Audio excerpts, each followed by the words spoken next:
বিসমিল্লাহির রহমানির রহিম। হে সমস্ত জগতবাসী, আজ আমি শামসুল আলী নূর চিশতি আপনাদের সকলের সামনে উপস্থিত হইলাম। আশা করি সকলেই ভালো আছেন। আজকে আপনাদের সামনে যে আলোচনাটি করব, হাদিসে বলা হয়েছে মানুষ যখন অনেক পাপ করবে, সেই পাপিষ্ঠ মানুষদেরকে দোজখে নিক্ষেপ করা হবে।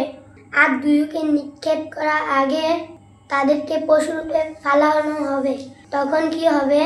আল্লাহ বলেছিল খালাকাল ইনসান আদম ওয়ালি সূরাতিহি, অর্থাৎ এই আদম সূরত আল্লাহর এই সূরত দিয়ে আদম সৃষ্টি করা হয়েছে। আদম সৃষ্টির পরে আল্লাহ তখন বলেছিলেন যারা দুজখের কাজ করবে তাদেরকে দুজখে নিক্ষেপ করার আগে যখন দুজখে নিক্ষেপ করা হবে তখন সেই মানুষকে পশু স্রোতে ফালানো হবে।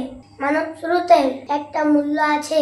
এই মানব স্রোত কখনো দুজখে নিক্ষেপ হবে না, কারণ আল্লাহর স্রোতে বানানো হয়েছে।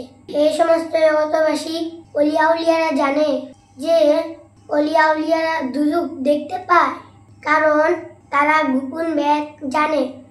একটা মানুষ যখন আকর্ম কুকর্ম করে এবং সেই মানুষটা মারা যাওয়ার পরে তার রূহটা কোথা থেকে কোথায় যায়, আল্লাহর ওলিরা তা দেখিতে পায়। তখন ওই আল্লাহর ওলিরা দেখিতে পায় এই আত্মাটা কোনো পশুর জন্মে এসেছে। তখন রাস্তাঘাটে কুকুর হইয়া রাস্তার ঢালে পড়ে থাকে, গাড়ির চাক্কার তলে কুকুরের পাউটা করে এরকম ঝুলতে থাকে।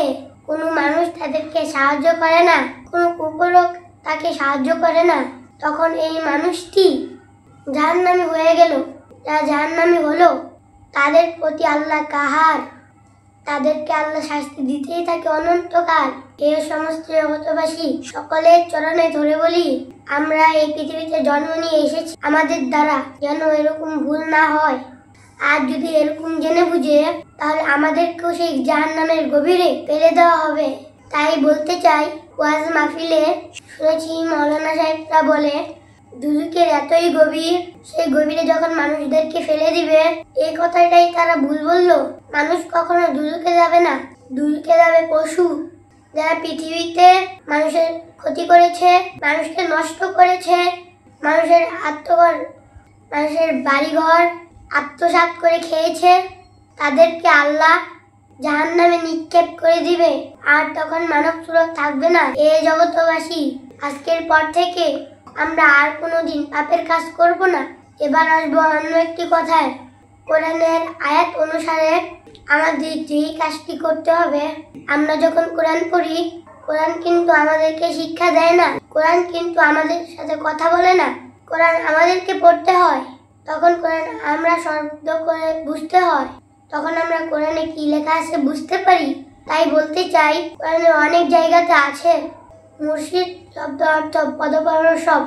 মুর্শিদ শব্দ অর্থ পথ প্রদর্শক। আল্লাহ বলেছে আমি তোমাদের সম্মুখে পথ প্রদর্শক মুর্শিদ পাঠিয়েছিলাম, তোমরা তাদেরকে মানোনি। তারা যা কিছু বলতো আমার কোরআনের বাইরে বলতো না। তাদের সেই কথাগুলো শুনে তোমরা যদি মানতে, আমল করতে, সাধন করতে, আজকে তোমাদের চরিত্র ঠিক থাকতো, তখন তোমরা আমি আল্লাহর সুপথেই থাকতা। এখন তোমরা কুপথে চলেছ, আমার মুর্শিদকে তোমরা মানোনি। দুর্ভোগ সেই ইবাদতকারী, দুর্ভোগ সেই নামাজকারী, যারা গরিব মিসকিনদেরকে অন্ন বস্ত্র দানে উৎসাহ দেয় না।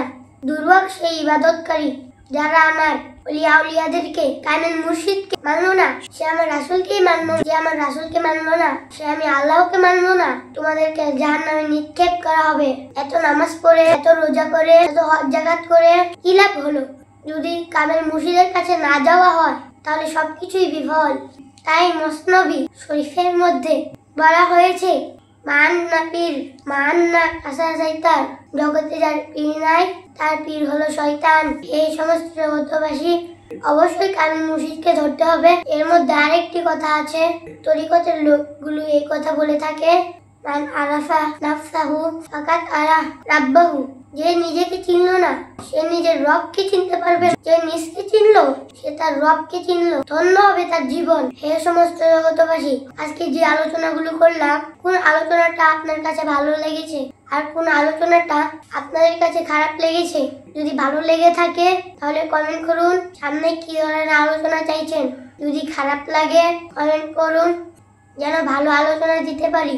এই জগতবাসী সবাই ভালো থাকবেন, আমাদের চ্যানেলটিকে সাবস্ক্রাইব করে নেবেন। আল্লাহ হাফেজ।